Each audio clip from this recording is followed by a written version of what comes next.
In order for you to do editing using SmartMet, you need to know a little bit of programming. It's okay if you don't know anything about programming just yet, because we are going to go through the basics of programming together now. Remember that when it comes to programming, it's a little bit less meteorology and a little bit more of mathematics. So there is always like some sort of logic behind everything you do.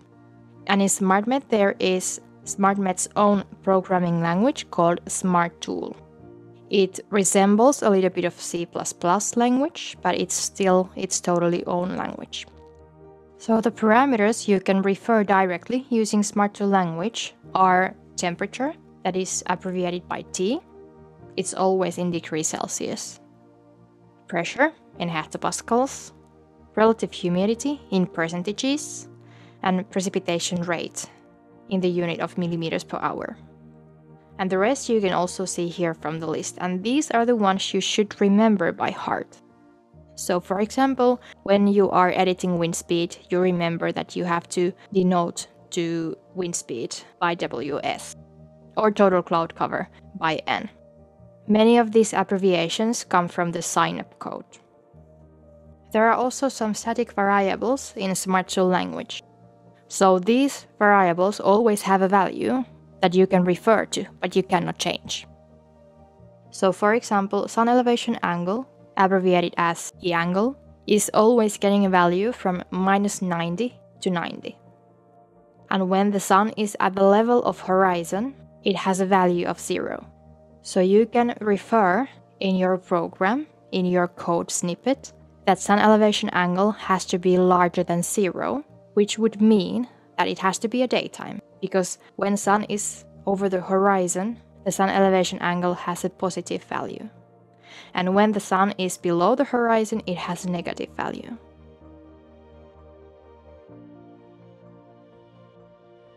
But you cannot say that E angle needs to be this, because you really can't decide where the sun is on the sky. So it just has a value. Same applies, for example, to topography. So you can say that something happens when topography is over 2,000 meters, so the mountain is over 2 kilometers. But you cannot say that topography is 500 meters, because you really can't decide what is the height of the mountain. So you can only refer to that, but you cannot change the value.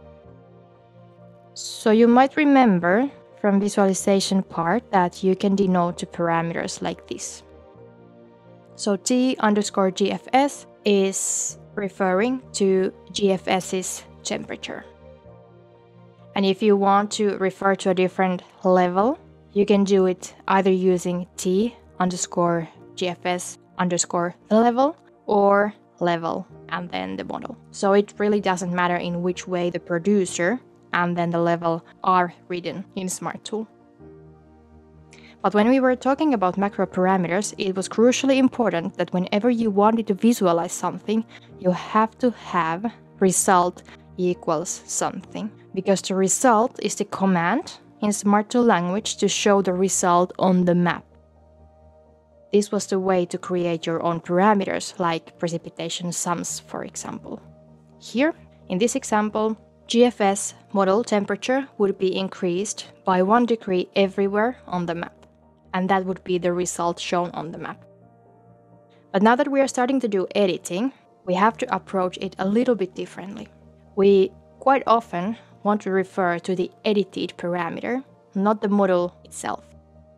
So without having anything after underscore, so here we don't have T_GFS or T_GEM or any other model either.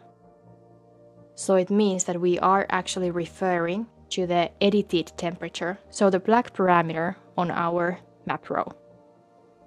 Here, the edited parameter, so the black parameter, would be the current value plus 3 degrees.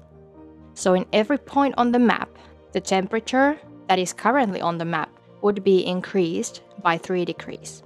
And if you want to refer to the previous editing, which is currently the official one, So in the final products, for example, on web pages already and so on, you can refer to that by _met. It comes from meteorologists' official editing.